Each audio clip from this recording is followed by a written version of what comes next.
രാവിലെ തന്നെ വെയിൽ കൊള്ളോണ്ട് പോകുന്നത് നമ്മുടെ ഒരു ഫ്രണ്ടിൻ്റെ ചേച്ചിയുടെ കല്യാണത്തിന് ഡ്രസ്സ് എടുക്കാൻ വേണ്ടിയിട്ടാണ് കേട്ടോ.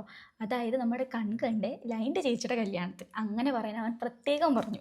അങ്ങനെ നമ്മൾ കരുനാഗപ്പള്ളിലോട്ടാണ് പോകുന്നത്. ഇവന് സ്റ്റുഡിയോയിൽ കയറണമെന്ന് പറഞ്ഞു. കുറച്ച് ടീഷർട്ട് കാര്യങ്ങളൊക്കെ ട്രയൽ ചെയ്ത് നോക്കണം. അപ്പം നമ്മൾ നേരെ സ്റ്റുഡിയോയിലേക്ക് പോയി.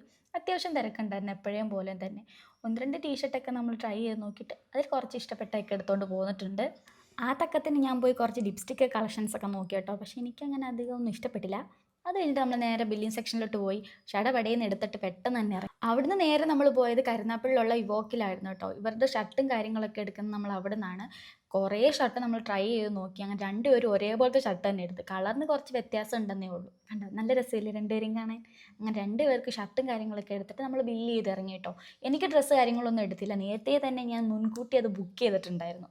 പിന്നെ ഇവർക്ക് ചെരുപ്പ് വാങ്ങാനൊക്കെ കയറി. പക്ഷേ ചെരുപ്പ് കിട്ടിയില്ല. എനിക്കൊരു ഗ്ലാസ് കിട്ടി. എങ്ങനെയുണ്ട് ഗൈസ്, തുമ്പിയെ പോലില്ലേ. അത് കഴിഞ്ഞിട്ട് അതിന് തൊട്ടപ്പുറത്ത് തന്നെ ഒരു ഐസ്ക്രീം ഷോപ്പ് ഉണ്ടായിരുന്നു. അവിടുന്ന് കുറേ ഫ്ലേവേഴ്സ് നമ്മൾ ട്രൈ ചെയ്ത് നോക്കി. ഞാനൊരു കോഫി ആയിരുന്നു കേട്ടോ ട്രൈ ചെയ്തത്. പിന്നെ ഇവർ രണ്ടുപേരും കിക്കാറ്റോ അങ്ങനെ എന്തോ ആയിരുന്നു ട്രൈ ചെയ്തിരുന്നത്. പക്ഷേ എല്ലാം കൊള്ളായിരുന്നു. നല്ല ടേസ്റ്റ് ഉണ്ടായിരുന്നു. ആ ചൂടത്ത് അടിപൊളിയായിരുന്നു. പിന്നെ അവിടുന്ന് ബില്ലൊക്കെ ചെയ്തിട്ട് നമ്മൾ ഇറങ്ങി. ഇനി കല്യാണത്തിൻ്റെ വിശേഷങ്ങളൊക്കെ നമുക്ക് ഉടനെ ഇടാം. അപ്പോൾ ഓക്കെ ബൈ.